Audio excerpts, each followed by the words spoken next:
Добрый день, наши слушатели и зрители. Мы начинаем очередную встречу из цикла «Женщины в борьбе за права и свободы личности и общества».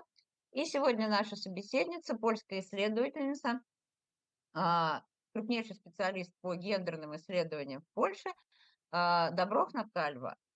Хочу предупредить, что разговор у нас сегодня пройдет на английском языке, но для тех, кто не сможет нас понять, чуть попозже мы выложим расшифровку, перевод на русском языке с тем, чтобы все интересующиеся могли все это просто прочитать.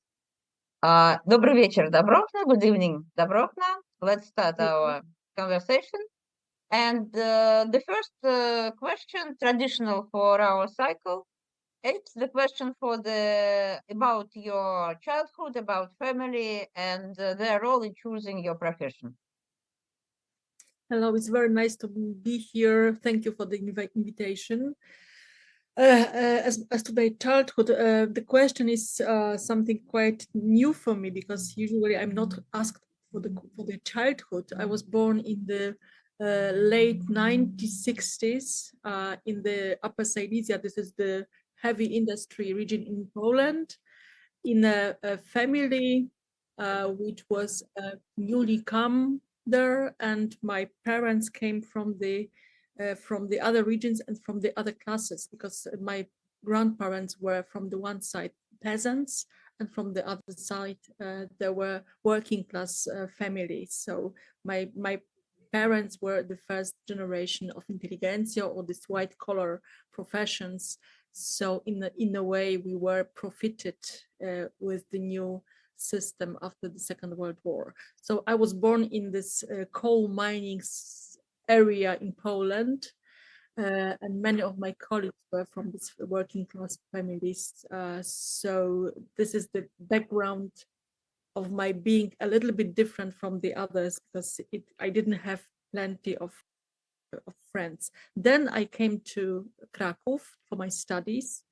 This is a very nice tourist and middle ages town with the very old and traditional university where I studied history. I started my studies in 1988, convinced that studying history made me a teacher, and I will be a teacher in the secondary school. But everything changed after 1989 because, the labor market was completely transformed after the transition. So my plans were changed, and instead of going to school as a teacher, I decided to do PhD studies, and it ended up with being a researcher at the university right now in Warsaw. Did you ever regret that you didn't go to school as a teacher? Well, don't know. I really love teaching. This is my mission. This is the very core of my identity. But right now, I also teach students, and it is also very interesting and inspiring job. So sometimes I do regret, because young children are much better. Maybe not objects, but subjects of being in touch, and I can see much more influence in young people who finally understands what's going on with history, because this is my idea of teaching, not what happened, but why. Why is the most important question from my perspective. And if not the profession of historian, did you have any other options? And what other specialty could have become your professional path, if not history?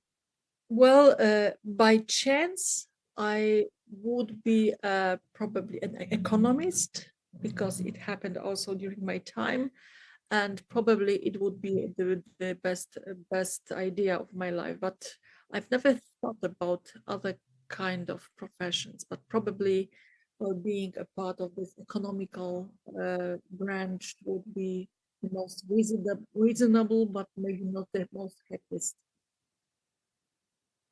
happiest choice of my life. Sorry. And if I'm not mistaken, you finished the Krakow University. Yes, and I worked yes. there for a while. So half of my professional life I spent in Krakow, and in 2012 I decided to apply to the university in Warsaw, and I won the contest, and this is unusual path in Poland. I moved to Warsaw and started working at the Warsaw University. Okay, and what are your maybe most impressionable memories from your student days? Some new meetings, or maybe teachers, or methods of teaching. Yeah, so one of the part of my students' years is, of course, this political change. I didn't really was aware of, but with my colleagues, I usually participate in these strikes or marches of the students in 1988. I fell in love, which is the most important part of my study life. And also I've met by chance, I didn't choose it at the first moment, but eventually it turned to be the best choice in my life. I met Professor Andrzej Falba, who was a supervisor of my MA thesis and then became my supervisor during my PhD studies. And he convinced me to keep women's history, to keep my feminist approach. However, he was not so how to say it? He's not a supporter of the feminists, but he rather supports this freedom of having opinions. And he also encouraged me to do research on women and on abortion. This was the issues I started to do under his supervision.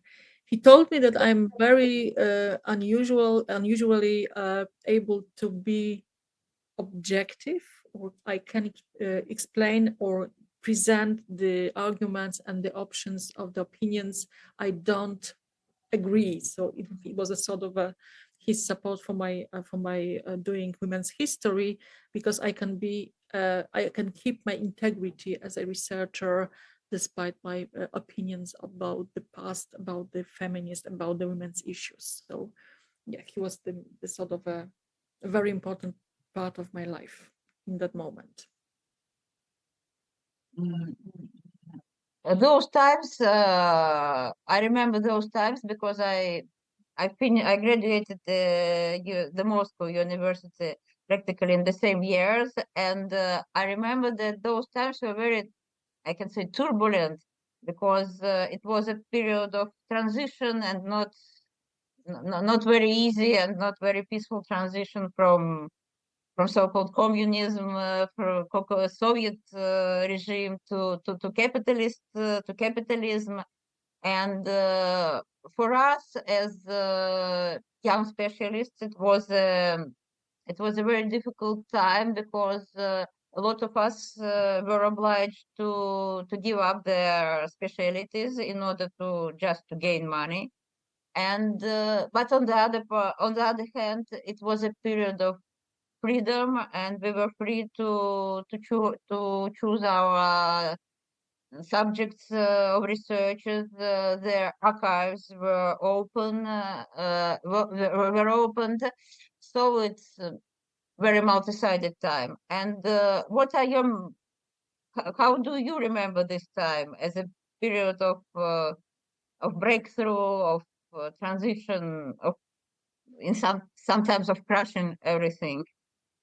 On the one side, I think that it was a great that everything changed. This is the today perspective on the past, because I am successful in a way.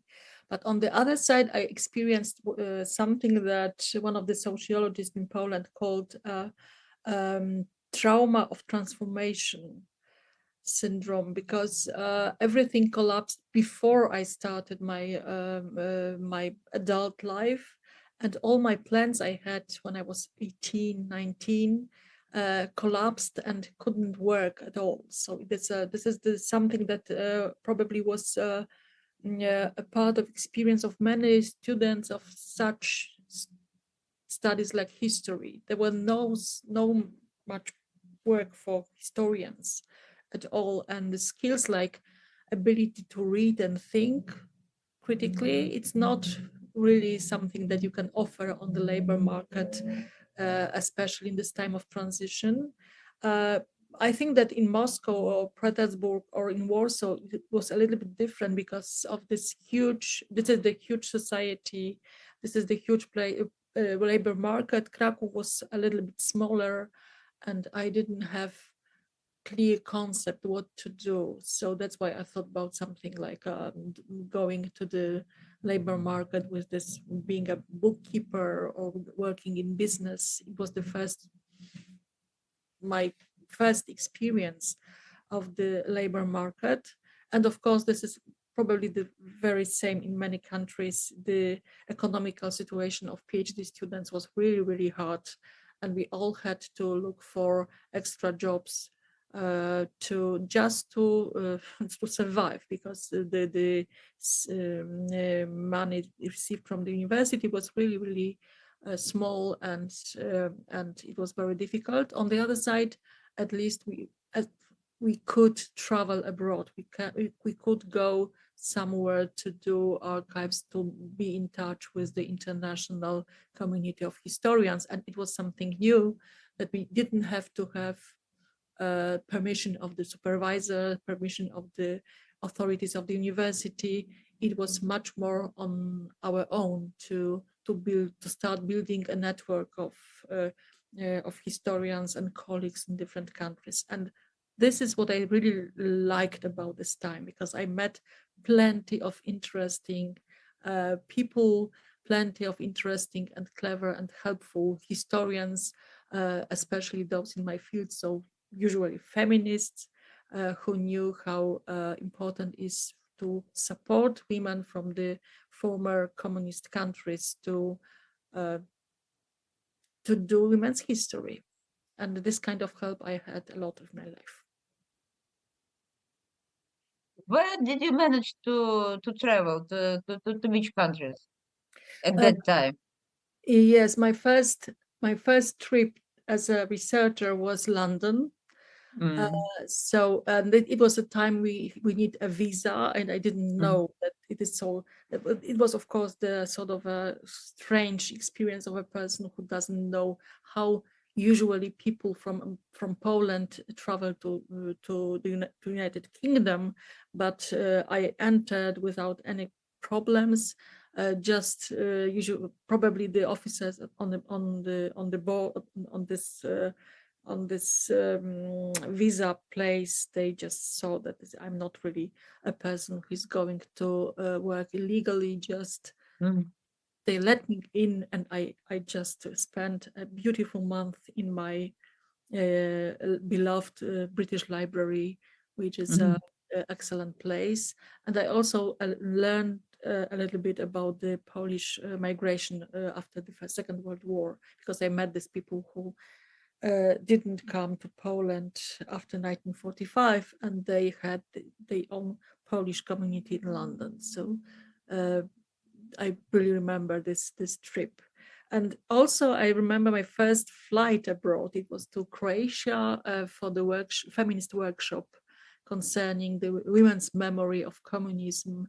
And it was a small group of feminists from different countries like Croatia, Serbia, the Czech Republic, East Germany, and Poland, to start collecting women's oral interviews about the experiences of the communist time. So it is also part of this time, which was not a historical research, was not my part of this academia life, but very important part of my biographical development, because I've met feminists as well, and I made some quite interesting insights how different were our experiences of communist times in this 80s. Usually we talked about 80s. So you can say that this time is the beginning of your interest to the oral history and to the women's history, just Yes. the very beginning. Yes. Your PhD thesis and your first book was devoted to active women in Poland in the interwar period. And my question is why did you choose this very period and the women's history? And for you, how did you define this term active women? Yes, so this was a sort of a long process to going to this women's history of the interwar Poland. I must say that in Polish society of the 60s, 70s, 80s, there was a strong nostalgia after interwar Poland. It was not really a realistic image of the Poland, but due to the literature, to the films, to memoirs of artists published in the 60s or 70s, we had a very nice, optimistic collective memory of that time. And I did really like the literature and the art from this period. And but the main the main factor why this interwar Poland became my field of research was my MA thesis, which was about the abortion law in the 1920s. I started my research on abortion law in the time with the very first heated debate in Poland in the 90s about limiting rights of women to do abortion, which was the result of the political change, and this right conservative Catholic parties which went into power, and there was a big change of just limitation of limitation of women's rights to have abortion. The heated debate was in the early 90s, just in the moment when I started to think about the what to write, what to do research concerning my MA thesis, and I found out that again the debate of the 1929 about the same topic but in different context might be quite interesting to look at.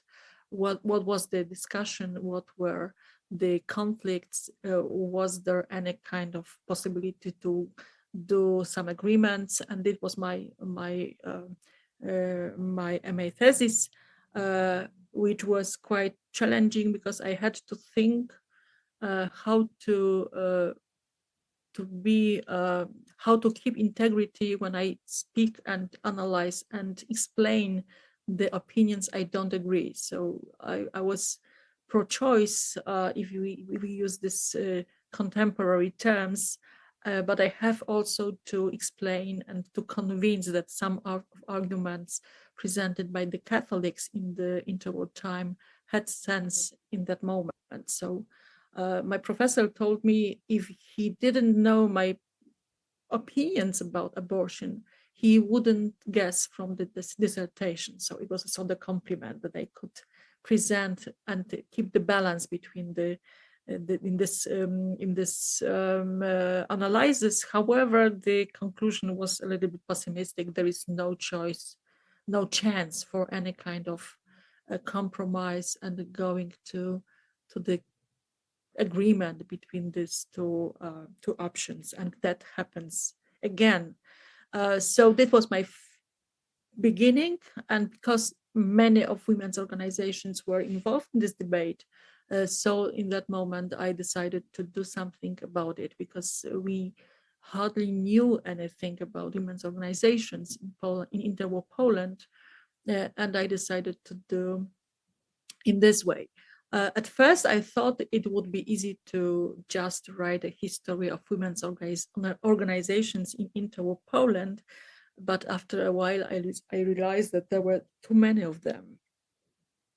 several hundred of organizations in Poland. I was just overwhelmed with the materials, with the numbers of activists. So I decided to first focus on the cultural patterns and gender patterns of this times, to answer the questions: what aims and what obstacles women in that time perceived as the part of their aim and task. What did they think about the task objects of women's activism, without any kind of distinctions to the political organizations? Because what I found out during my research on abortion debate, that women from different organizations gathered together and then spread out. So it was a sort of a very mobile and stable kind of coalition. So I decided to look at their writings and their voices, how they define the objects of the activism of women in the interwar time. So it was the idea, what they find the most important tasks for women, and what women should do in that moment. And how do you think, could you compare those debates about abortion in the interwar period and contemporary debates and contemporary laws in this field of Yeah, so in this field of society? The crucial texts and essays or articles written in the 1929 were articles by the Polish writer, translator, and social activist Tadeusz Żeleński-Boj. He was very, very talented writer. So he wrote articles with using arguments produced by the doctors, lawyers, and women activists, and gathered together to very convincing series of articles, which had, and he also had a very good title, The Hell of Women, Piekło Kobiet, because of his talent and his, how to say it, writing personality. This text seems to be still up to date in many ways, because of course I'm aware of the distinctions between the interwar time and contemporary time, but some of the arguments return in the 1990s, and many of people who right now read these articles of Women's Hell found them up to date, which is a little bit strange and creepy in a way. So it was easy to collect or organize this area of this pro-choice option because of the Żeleński and many of the liberal activists of that time. Then I also turned to the Catholic newspapers and Catholic organizations to see what's going on there. And some of the things I found out in this Catholic press was a little bit strange, because one of the solution Catholics, especially priests, offered as the solution of some of the problems in Poland, especially the venereal diseases and everything that happens with this moral decline, was to organize concentration camps for homosexuals, the women with the venereal diseases, or those who have mental illnesses. Of course, right now we know that after the Second World War, we think of the concentration camps in completely different way, but this idea was a little bit strange. On the other side, the pro-choice option was for open to the idea for the forced sterilization of some of the women. So both sides had some strange, from today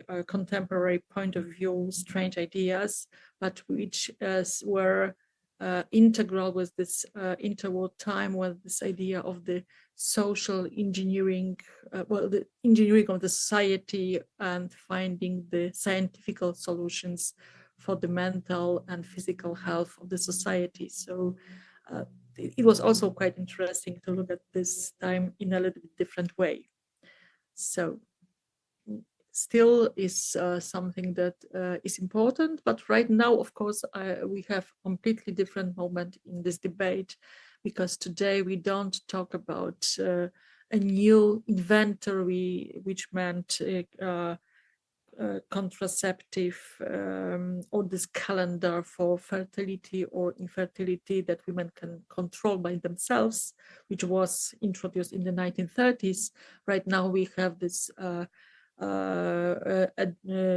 new ways and new methods of the avoiding the pregnancy, which is quite right now under debate in Poland, because these pills for the day after is passed for the Sejm, for the parliament, but the president made veto against it because it is against the health of young girls and young women. So some of the arguments completely changed because we are in a different moment of social advance. So right now we cannot just compare these two different debates.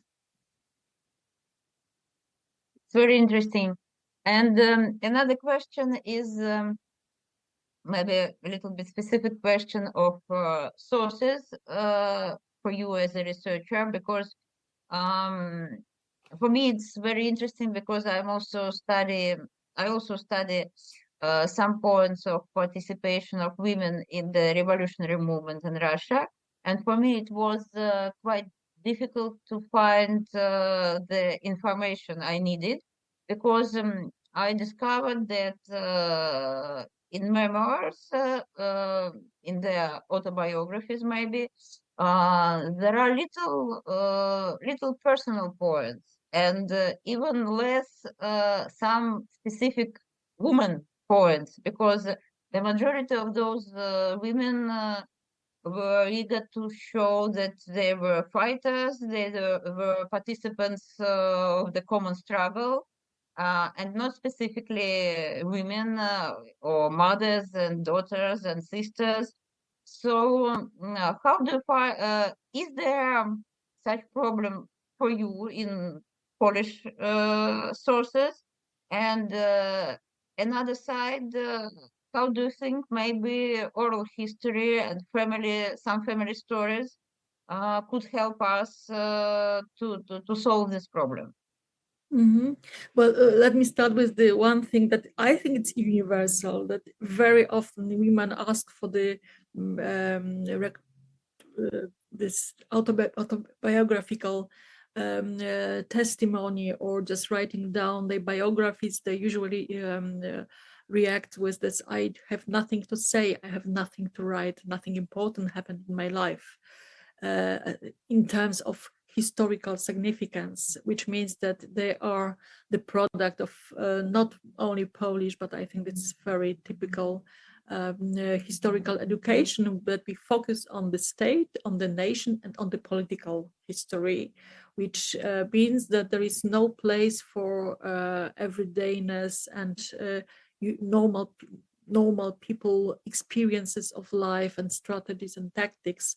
So that's why women usually think, if I didn't participate in any kind of significant political event, my story is not important. And it is the most challenging task in the case of oral history testimonies, to convince women that they experiences of having children, of raising children, of organizing food for family, or even to have how to say it, some nice outfits, dresses, or whatever. It's also very important. And if they don't tell us about it, we will have a huge blind spot of the past, which is mostly very important. So right now there is more and more understanding in Poland for this kind of personal experience, spoken or written down in memoirs, especially with the movement I find very interesting. This is the movement of social archives. So the more and more people just start to organize this kind of projects and small projects to collect memoirs, collect experiences of the family, of the neighborhood, to also to link different generations. But this is right now. And I think that we still have a sort of problems with the past and looking for the women's experience. Luckily for Poland, Polish sociologists since the late 1920s. So it is a century tradition in Poland, organized contest for memoirs. So they started in the late 1920s, organized the contest and to convince people, especially from the working class, peasant class, to write down about their experiences, about their life. And this huge collection of the memoirs were survived. So we have them right now in Warsaw, according to estimated research by the researchers doing biographical research. It's over 1 million of memoirs written down. Not all of them survived. And of course, there are plenty of things you have to take into account when you work with this kind of materials. But it's really special kind of experience when you read the testimony of the female worker from the textile factory, who write down about her experiences of work, of life, of expectancies, of motives of work. So it's really unusual to have them there. I've read a lot of this kind of testimonies, and they are amazing in many, many ways, because it is also about discrimination and the things which were difficult for them in the time they wrote. It's mostly about the post-war Poland, but some of them, some of this contest happened before the Second World War. So some of the authors even wrote about the 19th century history of the family. So we have this a special kind of collection, I think, unique in this global terms. But also thanks mostly for the activists in the 80s. We started also this oral history projects with Karta in Warsaw, and with Memorial as a sort of pattern to follow, with this idea that if we don't collect the memories of the people excluded from the legal discourse about the past, we can miss the most important things about our own identity and memory. And this, you said, million of memoirs, are they digitized or not? Or they are stored in the archive? I think that right now we are lucky because the catalog of these contests is right now established in the archives in Warsaw, and we know what's going on in this memoirs, so we can look through the different kind of contests organized mostly by the sociologists, but not only. It's far from digitalization, because as right now, I think that archives in many countries have to build and decide about the priority, what is the most important thing to be digitalized. And the memoirs of the, I don't know, a person with this very basic education is maybe not the most important kind of document which should be collected.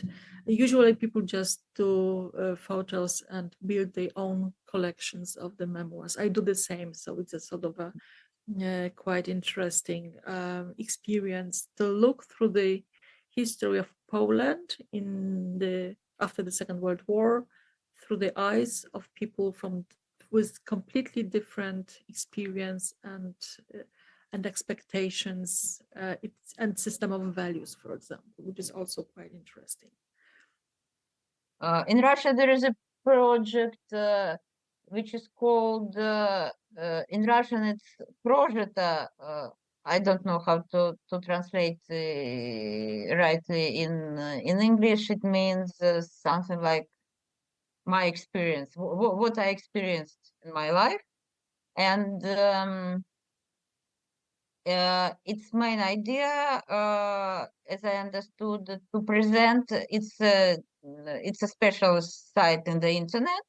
And the idea is to present the memoirs and the diaries, the notes of so-called ordinary people. So it's not the memoirs of outstanding persons, of politics or something like this, but it's the memoirs of students, old people, young people, diaries, which cover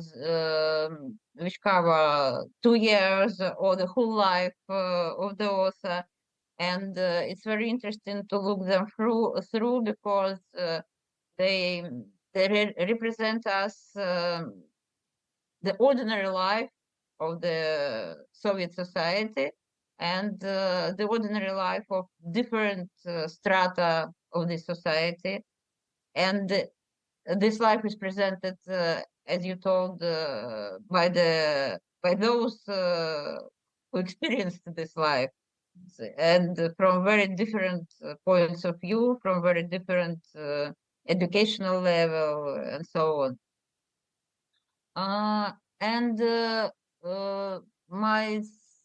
my next question is about the women's history, and sometimes one people understand this as the history about women, and sometimes people say that it's the history written or told by women. How do you think which explanation is more right? Or maybe it's we should speak about the mixture of these attitudes. Well, as a person who was educated in times when there was only one solution and one option, I really prefer to have the plurality of the opinions.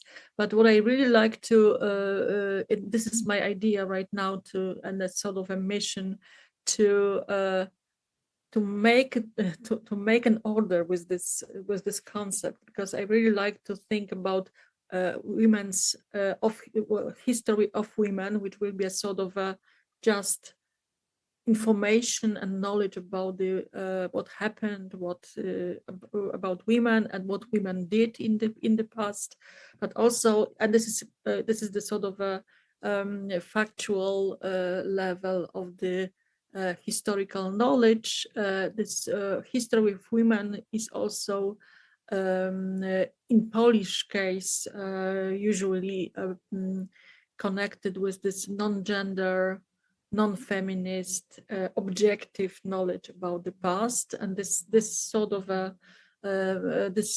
knowledge, this concept is quite popular in Poland, that we don't need any kind of strange Western concepts. To women means women, and this is biologically directed, so we don't need a sort of a strange cultural concepts. On the other side, we have this women's history presented by historians doing research with gender as a concept, with the idea that women's position, social roles, and even thinking what they should do are changing historically. And there is also a gender history, which is, I think, much more the area of the non-historical research, sociologists, cultural students who just try to do something with the historical materials, and they think differently than historians trained at the university. So that's why I think that they are in the cooperation, but they present a little bit different perspective and different attitude toward the past.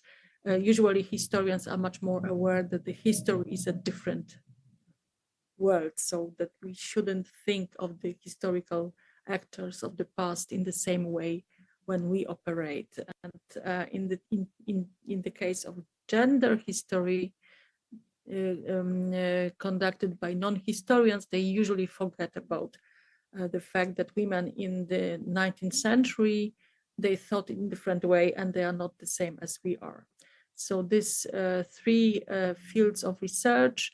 And I should also mention something completely new in Poland, which is the rise of the historical movement. So just women who want to think about the heroines and great times of women in the past. They just built a social memory of the feminist movements, and this is only story about the brave, good women, sometimes victims, but with this very one-dimensional view of the past. So the historical movement is also part of what happened right now, and we cooperate, but with different. But the aims are completely different than in the case of feminist scholars who are much more aware of the complexity and multi-dimensional area of the research, that nothing is so simple that there were good women and bad men, and we have this patriarchy in a very simplistic way presented in her story, which is the fundamental for the new activists, feminist activists, identity. So I do understand the knowledge of the past as the fundamental for the political identity. However, this is not the same with this historical research. Is it difficult to cooperate in some big common projects for those who are so-called traditional historians, and for those specialists who are sociologists, anthropologists, and who prefer to use some other methods of research or some other methods of writing the project? Is it difficult? Is it possible, and is it difficult? I hope it is possible. However, historians need to think more about educating the others. What is the historical craft, and what is this historical specificity of thinking about the past? Because right now, I think that historians, historiography, and the production of knowledge by historians is just a material everybody find interesting and useful, but not always with the conclusions historians offer. So we are sort of servants of this huge movement towards the memory and building the project of the feminist identities. So we serve the knowledge, but what the other does with this knowledge is out of our control. And that's why I think that this cooperation among historians, feminist students, and scholars and activists is necessary, because we need not to build one view of the past or one explanation, but just to communicate and to see what is different, what is common, and what we can share, and where we stay different. So this is, I just do believe in dialogue, and the sort of even if this dialogue is built of plenty of tensions and conflicts, we need to be in a permanent communication, which is not the way how many historians, many scholars don't want to have any kind of contacts. But I do believe in this sort of mutual, multidimensional dialogues and conversations, which might be something good for everyone. You are one of the members of the editorial board of the yearbook, which is called Atpasia, the International Yearbook of Central, Eastern, and Southeastern European Women's and Gender History. What is, from your point of view, the super idea, the super aim of this yearbook, and which difficulties you encounter in compiling issues? Because my question derives from the, if I'm not mistaken, the articles are written by specialists of in very different fields of different specialities. And is it, how do you choose the articles to compile a number, an edition, a yearbook, in order to, from the one hand, to present the diversity, and from the other hand, to compile something logical, maybe not unique, but with some logical, I don't know, logical X. Yes, I understand. This is the board is international, and I know most, maybe not all of these women personally, but we know each other from the writings, and this community of the historical discourse based on the feminist theories and gender. So this is the place with a very specific kind of the approach. Because this Aspadia was established by the Western historians aware of the specificity of East Central European area concerning women's history, that this region doesn't fit either to the West, the first world countries, nor to the third world, which is completely different. So this idea also was derived from this concept that we cannot do regional history without cooperation, because right now it's maybe easier because of the new digital tools, but you need to learn all the languages to do research, so that it is impossible. So in a way, this is also the field of this interaction and transfer of knowledge, and also transfer of methods.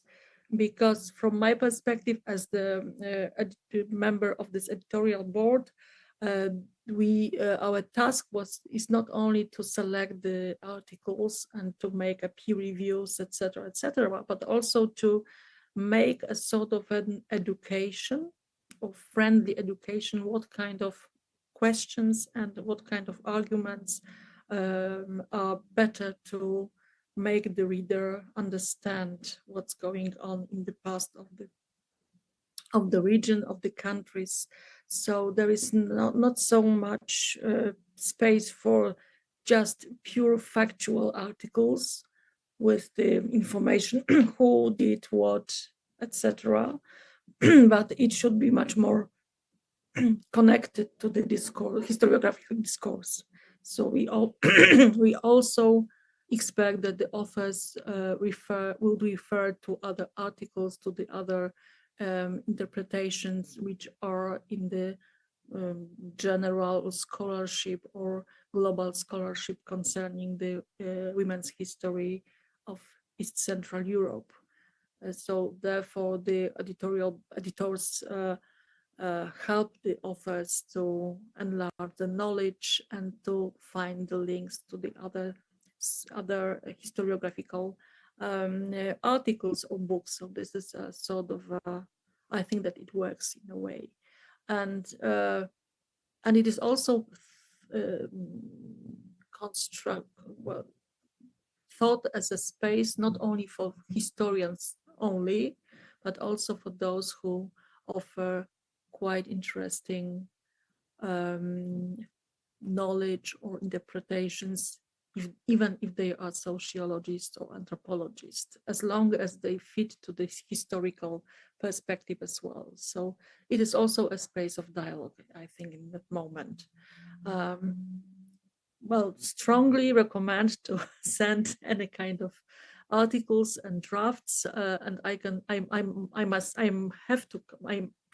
convince you, I want to convince you that this is a very friendly editorial board, which is not to make people feel worse or not good enough, but rather to encourage and to build up a sort of a solutions how to make the manuscript better, how to fit it to the general or global scholarship. So this is sort of a, I don't want to say that the editorial board is a collective mothers, but in a way it works in a very feminist way. It's not a sort of a place of making the other better, worse. Well, sorry, making the people feel that they are not so good for the audience, for the readers.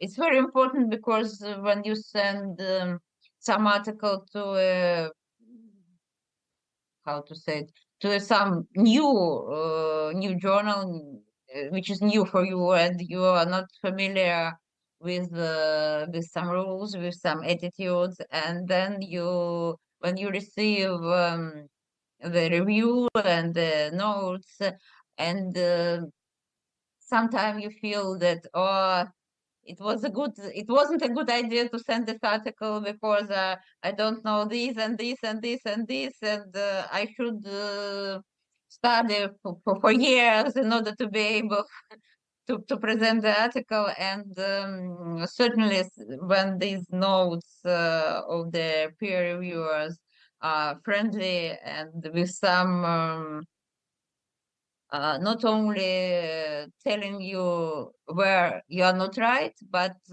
pushing you to in some direction to find some solution and to find some maybe new sources or new ideas. It's often very important and very encouraging because I don't know how it is in other journals on this level, but here we have this strategy that every manuscript has an editor, and this editor prepares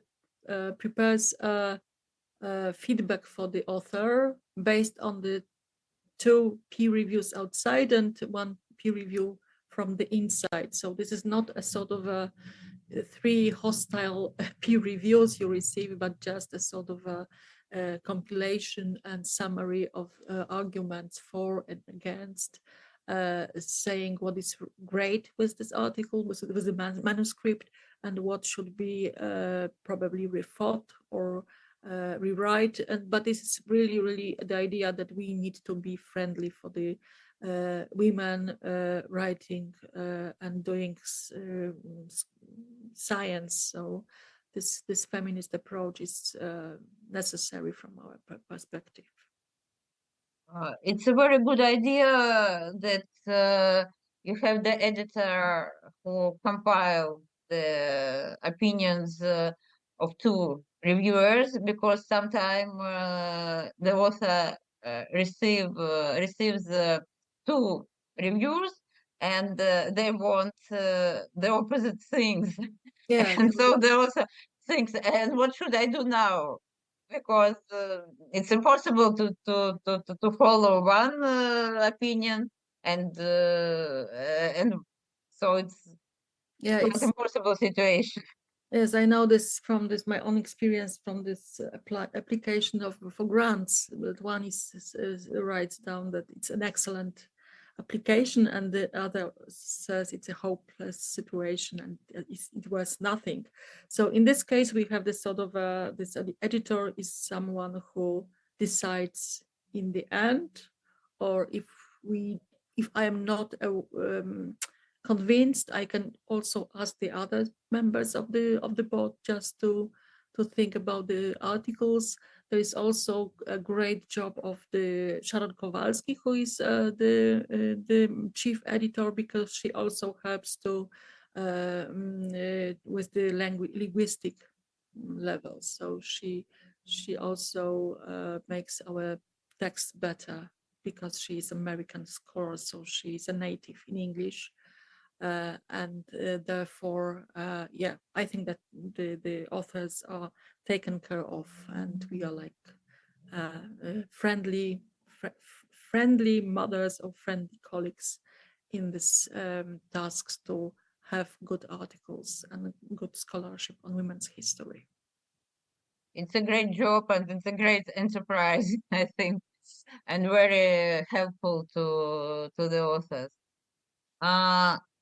You in one of the interviews you call women silent warriors. It means that usually women remain in the shadow, actually supporting great figures or outstanding persons, but at the same time they think that their role is not so important. And even when their role is very important, they continue to diminish their significance.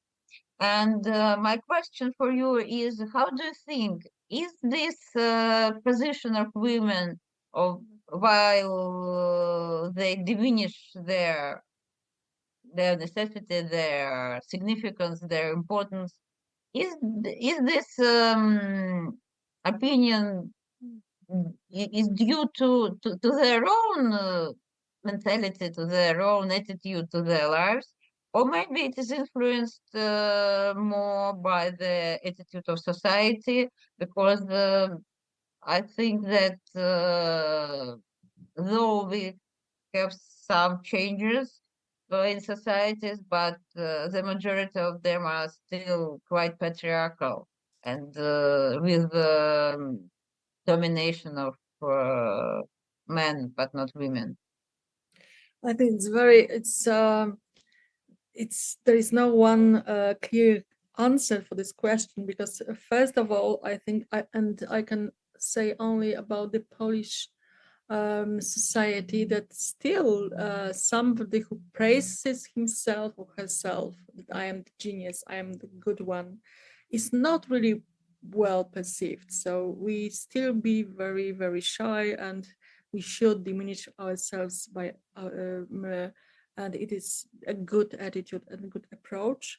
On the other side, in the new times, I think that this self-confidence of people creating art, creating knowledge and science is more and more important, and the young generation is much more aware that they have to be self-confident, to present themselves as good one, as experts and the best in the field.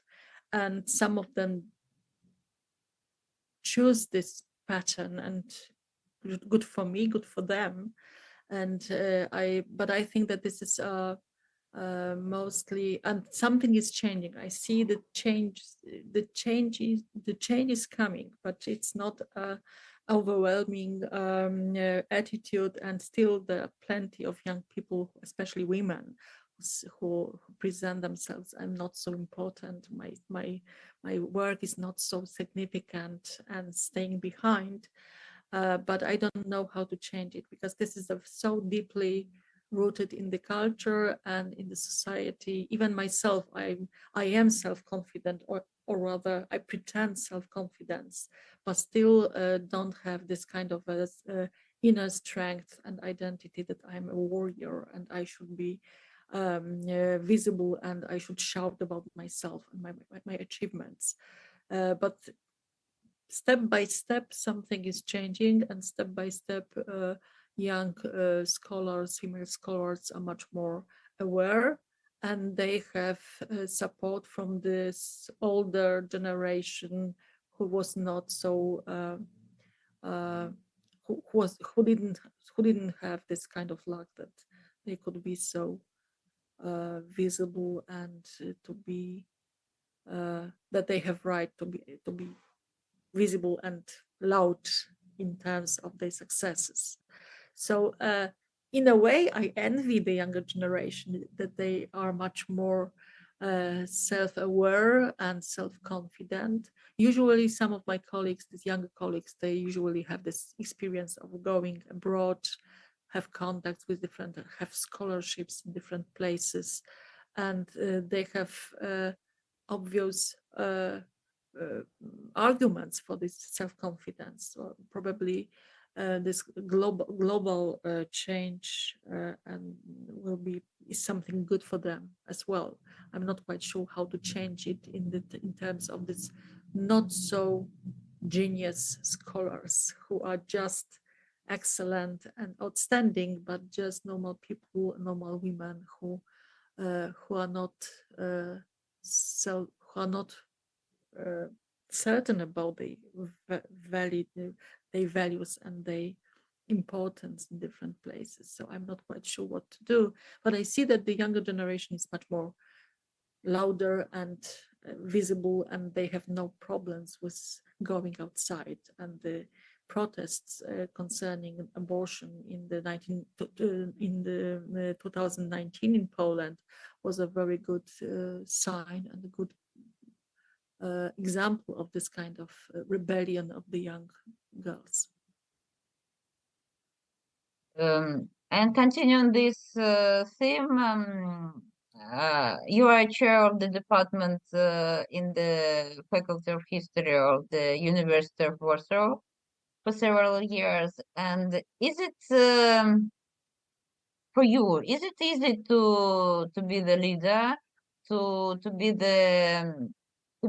lead your male colleagues? And is it I don't know how to say, not easy, but how they what is their behavior, what is their attitude to the idea that our leader is a woman? Well, it was not easy, and that's why I resigned from this position. It was too difficult for me and too much energy, and my emotions were involved in this work to do that properly. So this year I just resigned from being head of the department, which is dominated by men. So in this whole group in the Department of 20th Century History, there were only 2 women. In the group of the 12 or 13 researchers. So it was very, very difficult for me. My colleagues were either friendly or obey. So this is they didn't came together sometimes, but it was very difficult for me to be in charge, especially that I found out myself. This is quite interesting, and that's why it's good to be in charge for at least for one time in life, because I've learned a lot about myself and also about my attitude to serve people, then to order and to make the rules and to make them do something. I seem to be a powerless person in this case. So I don't like to be in charge at all. I prefer to stay as somebody who serve to the others, to help the others. And in this way, I follow this pattern of the emotional care of women, which we are socialized from the very beginning of life. So I didn't really liberated myself from being a patriarchal agent in the society. So it was really, really difficult. However, in Warsaw, it's not so difficult to be in charge, because we here have a very good attitude towards women who decide to be in charge of the departments. Majority of the departments were conducted by women, which I think is resulted from the lower and lower power of the head of department. So the power is somewhere else, and that's why there is space for women who have to do some things and tasks for the general good. So it's a complicated situation when women are in charge, but in these powerless places. So that's why are so many women in politics in Poland and so few in business. The power is there, so there is a space for mostly men. It's very interesting. And is there, from your point of view, the difference between the leader of, for example, some collective scientific project and the head of the department? Well, I prefer this being in charge of this scientific projects or the groups of researchers who support each other. This is a completely different way of operating and cooperating, because we are in this interaction and exchange of ideas, transfer of knowledge is a little bit more democratic in a way. Being a head of department means the structure, the hierarchy, and I don't really like. I don't feel comfortable in this kind of structure, especially that it also means that I have to evaluate my colleagues. I don't like this kind of obligations, so that's why I prefer my own circle, which means the structure of the seminar of gender history we established with my colleagues, and we just cooperate in this field, meeting together, discussing the projects and supporting each other. Every month we have such a meeting, and thanks to the pandemic and the COVID disaster, we started to work online, which means that more and more scholars join the seminar and participate, because we have it online, and which means that also people from the United States, from other countries, can join us as well. And now you continue to hold these meetings online, or not? Yes, this is the hybrid, because some of the people prefer to come and to be in touch physically, but we have also always online Zoom meeting with those who are not able to come to Warsaw because of different reasons, and but they want to join the seminars and to present themselves, or just to take part in the discussion. Yeah, I think it's one of the good consequences of this awful pandemic, that now we have a lot of Zoom meetings, a lot of Zoom conversations, which permit us to unite people from all over the world. And the main problem is only to choose the time which is convenient to people from Australia, South America, North America, Europe, and but you are able to meet virtually and to speak, to discuss some problems. It's great. Yeah, For me, it's one of the signs of the progress. Yeah, but the only bad sides about this kind of meetings that we don't have this the second very important part of the seminars, the social life we have after. So drinking together a glass of wine after the seminar online is not so satisfying than in the reality. You have no the tactile parts. You cannot, I don't know, touch your hands and to say some good words for each other, because the virtual reality is still virtual. But better this than nothing, I think. Yeah, that's right. I wouldn't be here if there was no possibility to connect online. So I don't complain, because I really like this concept of enlarging possibilities, but rather to make a mixture of old and new ways of doing social life and doing academia, because I think that this is connected. In my case, the social life and research life is always in the same space in a way. Yeah, the same to me, because all my circle of conversation is practically all consist of researchers, historians, colleagues, and okay. And how do you think which is the place of historian in the modern world? Is it possible to stay in an ivory tower and to say, I'm only the researcher, I investigate my own project, and I don't want to know anything about some political life, some problems of the modern world? Or the historian should be the active citizen at least, and to defend some social views, some citizen views. I don't speak about the politics, but just to be an active citizen.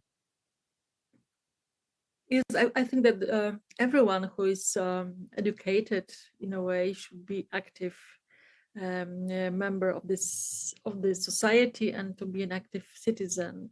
In my case, in my opinion, this ivory tower is something that belongs to the past, especially in the case of historians, because this is also my observation in Poland. In a moment that historians just decided to do a very academic research without any contact with the outside world, the other came and took over our questions. Because history became a very important part of the thinking and acting in the contemporary society in Poland. Everybody wants to re-establish the identity of the community, of the neighborhood, of the local society, but also of the society. And history is still very, very important and significant part of the Polish discourses on different subjects.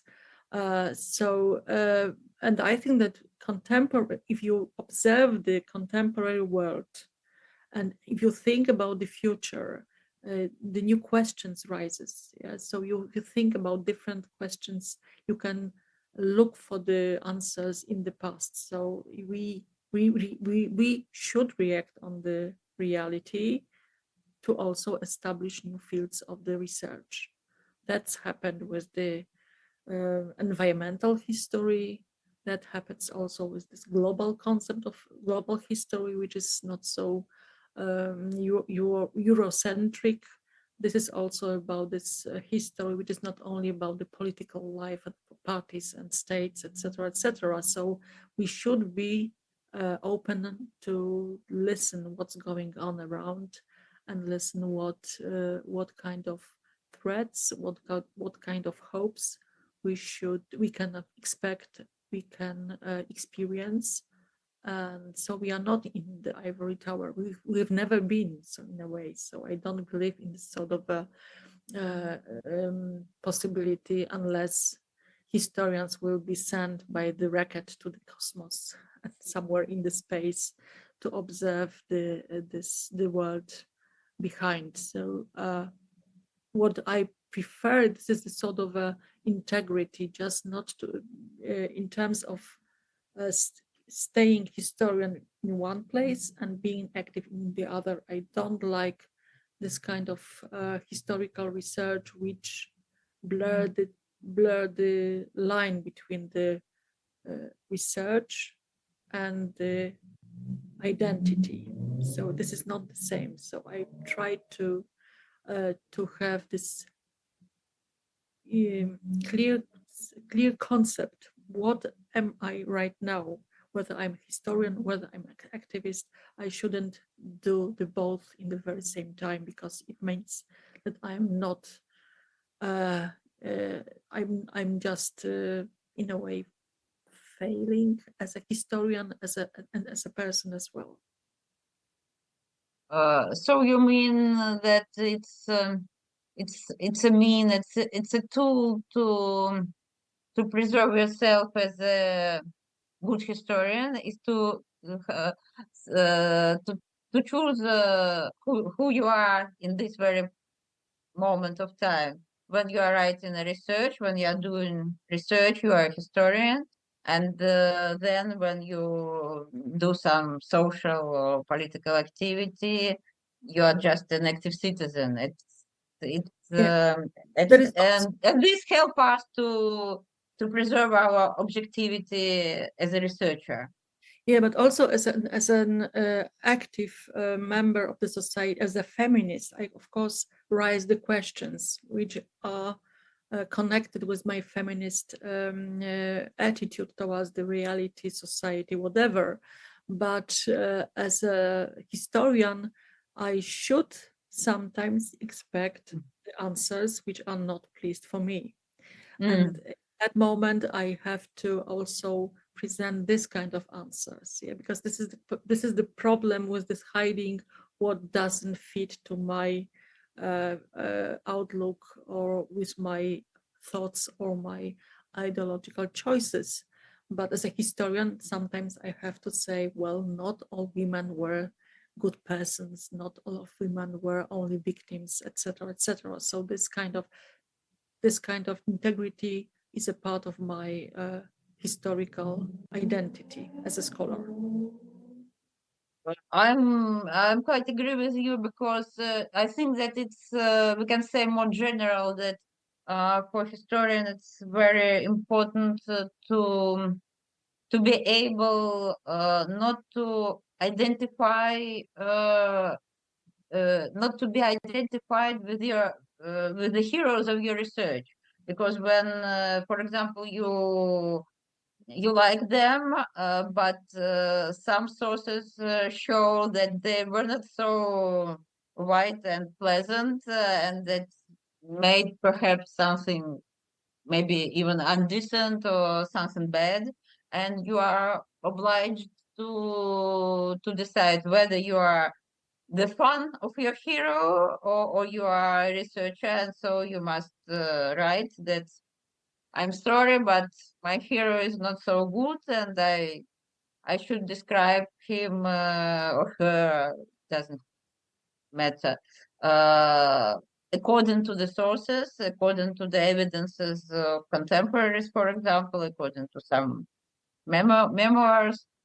And sometimes it's difficult, because when you study, for example, the biography of some person, and you like this person, and sometimes you discover, oh, he's not very good.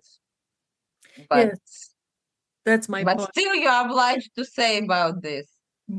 That's my point. In the case of women's history, there is also a threat of victimization, yeah? So that we can build up very easily the picture of women who were just victims of patriarchy, of men, etc. But sometimes, especially if you take into consideration the class distinctions, the race as a category, you see that the victim were that it was not a woman who was a victim, but sometimes she was the somebody who was responsible for violence against people from different classes or different races. So we have to have this idea that humanity as a concept is clear, but in reality is very, very complicated and multidimensional, and there are no clear black and white picture of the past, luckily, because I think that it would be very, very boring to live in a black and white reality. And another question about the role of history. It's the role of history and the historical memory in the relationship between peoples, between nations, between states, because different states and a lot of states, a lot of nations have a lot of old quarrels, had a lot of not very good heritage, and so the social memory, the public memory, and the historical memory sometimes is difficult and maybe not unpleasant.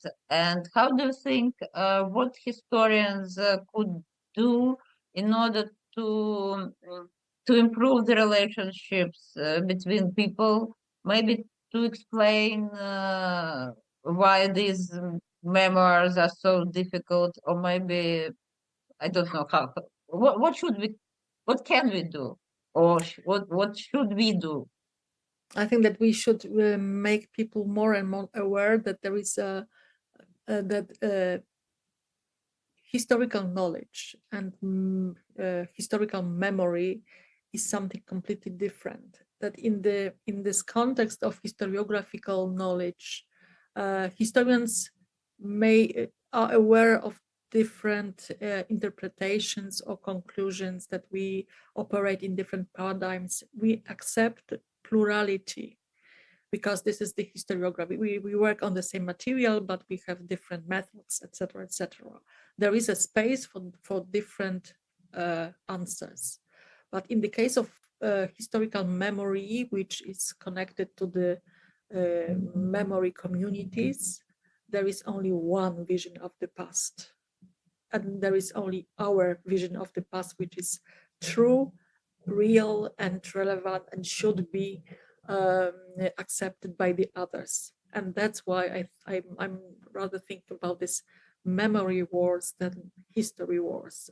And what I wish and what I would like to see, how this memory discourses and history discourses are disconnected, so that especially historians, some of them, they don't see that they share two different kind of discourses, and they blur the distinctions between historiography and this memory talk about the past. I can observe it in Poland, but not only, and there is plenty of tensions on this memory level, with this Polish and German, Polish and Ukrainian, Polish and Russian versions of the past, and of course there is plenty of this immoral talk about that our version of the past is the only one. I strongly disagree with this kind of the statements, and I'm really against historians who claim to know the truth and know the only version of the past, because I have nothing against people, normal people who just think in this way about history and memory, but historians should be obliged to understand the limits and the way of thinking about the past. So here I am not so tolerant. I can tolerate plenty of things, but in this way I am intolerant against people who just say, I know the truth and you should have the same truth as I have. I'm just against one version of everything. So this is not my case. I don't know how to convince people to not to do that. Especially that I don't know how it is in other countries, but in Poland, there are extremely many of his former historians who became politicians. So they studied history, and right now they are politicians. With the prime minister, he has an MA in history. The same was the former president. So too many historians are among politicians, and maybe if they, and I don't know whether it will change in the future. I wish it would be the change of the history. As long as history will be identified with the political history, we have this sort of a interest in this, using the history as the political tool in conflicts as well. Yeah, I think that it's very difficult to convince some other people, even in some discussions on some very simple things, and it's more difficult to convince somebody when you discuss some difficult or complex things. But I think that the first step, or maybe the first degree, will be if all people begin to think that maybe I know the truth, but maybe you also know the truth, and maybe there are two truths or three, and each of us has the right to our own understanding, and we can discuss, we can communicate, and it's better than to begin the struggle and to fight against other. But maybe as a first step, we should discuss, we should speak, we should have the conversation and not the battle, not the war. Yes, and yeah, I completely agree. And there's one thing it's my own private solution of the problem, is to look on the history on this level of micro level of human being experiences. Because if you think only about this history of nations, of states, it's very difficult to come to the conclusion that many of the experiences and choices of people are maybe not the very same, but similar, and we can talk about it. Childhood might be a sort of a field where different perspectives on history will meet and to give some new ideas about being a child, having children, educating them, etc., etc.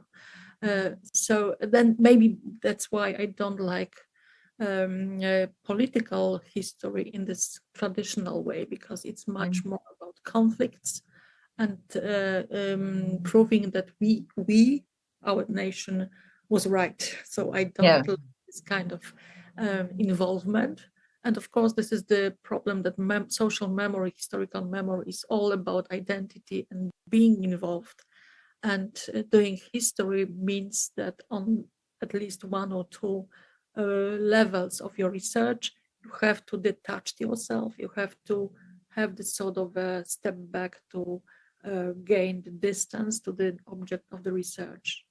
And this is very difficult, but this is the only way we can do it. Sometimes I have to forget about being a woman to do a good research on women's history.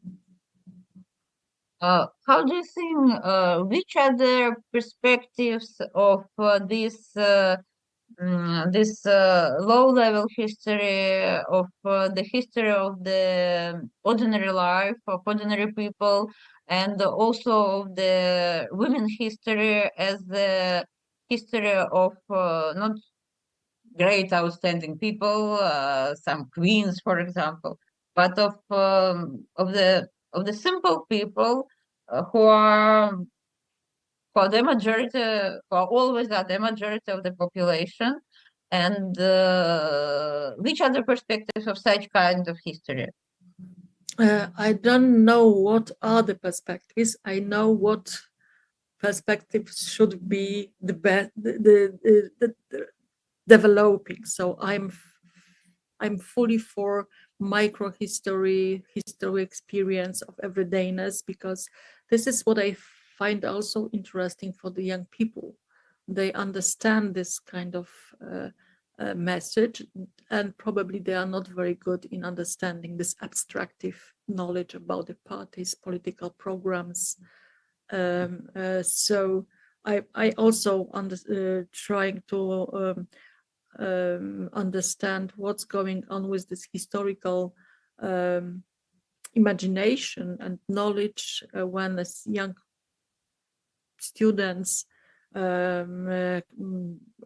live and entertain films, games, computer games, and websites, and they have completely different perspective on the past because of this different kind of channels of receiving the message about the past. Last month, I discussed with my students, and all of them they play the games, computer games, and this is also the place they develop the historical knowledge, which is for me a completely strange experience. So I think that this micro, because this is the concrete knowledge, concrete people with the faces, they can also influence the imagination of the past. So I believe in the micro level, not in this huge entity of the nations or even humanity. I don't believe in history of humankind. And coming to the conclusion of our conversation, the also traditional last question is about your on which research problem you are working now, and what are your creative plans in researching, or maybe in some other kind of activity. Well, about my right now, I'm trying to finish the book on women from working, well, not working classes. This is this is not a class concept. This is about women who think of themselves in terms of being committed to work. Robotne, this is the term I found in Poland as the most convincing for me. It's not a class. This is much more about this attitude and the toward work and towards being involved in commitment. It's I didn't find a good term in English for this one attitude. So this is about hardworking women who are satisfied by working in factory, in the field, for the family, doing all those kind of tasks which are not really impressive and visible in historical messages. So this is the idea to find out also the way how to describe it, because the normal historiographical narrative doesn't fit to this kind of story. So this is one of my fields of interest. Another one is much more connected to the women's history as a theoretical framework, how to what's going on in this field in Polish historiography or Polish writing about the past. So this is two most important fields of my interest right now, but I'm also involved in something that happens in this fall in Krakow. There will be an international congress of oral history. So we are preparing this event, and I hope that many people from different countries will come for this congress. Two just small questions. These working women or robotne kobiety, they are you choose which period chronological? It's because this is a much more a commercial project. I was asked to write down about the 19th and 20th century, so it will be a synthesis, but it is much more about this changes in terms of the experience of life and work of normal women. So how, for example, cooking changed in this 19th and 20th century, not for the elites, but for those who cooked for the peasant family or for the working class family living in horrible conditions in a factory town. Or, for example, this is my idea to have one small chapter about the gossip as a sort of a transfer of information within staying in line for the bread or doing some shopping. Yeah, so this is a little bit experimental way of writing about women in the past, because the problem is how to put to the narrative also the changes, not to think about this kind of tasks and works of women in a universal, eternal way, because it's not the case. And the Congress in Krakow, about which you told, is the Congress of Women's History, or the... No, this is the Congress of International Association of Oral History. Of oral history. So Okay. this is because my colleagues from Krakow invited the association, and I was right now invited to support the Congress and support the committee as a place. And I'm really looking forward all the colleagues who will come to Krakow for this event. So I wish you a lot of success in all your researches and in all your initiatives, including this Congress and this book. I hope it will be very successful, because from my point of view, it's very interesting, because the idea of working woman and from my point of view, it's very interesting to analyze this starting point, this transition from the idea that woman must be only a housekeeper, only as Germans say, Kinderkirche Küchen. But when women became citizens, active persons, they became social subjects, not only objects, but subjects, and fighters, and interpreters, entrepreneurs, and I don't know, businesswomen. And Yeah, all this is very complex from my point of view. Yeah, so my idea is that if I look at them through these biographical experiences, I can just for a while forget about this public, private, rural, urban, because many of them had a very strange, non-linear biography, because some of them worked in the fields and some of them later worked as a servants and then as factory workers. So it's it's much more complicated and mobile than if you look at them from this biographical point of view, and this stable structures usually used when you think about the modern societies suddenly collapse, because these women just they resist the structures. They are much more interesting and much more. I think that many of them are in a way also rebellions against any kind of rules. So I like them. So that's why I'm really I'm in this moment when I make friendships with my objects of research, which is so good. But right now I'm trying to also find out the dark sides of their existences as well.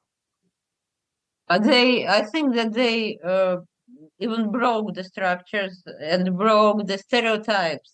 Oh yeah. And that's why I think that their stories and the whole book will be very fascinating and useful even for our days and for modern women, for contemporary women, because sometimes it's very difficult to break the stereotype, to break your predicted path.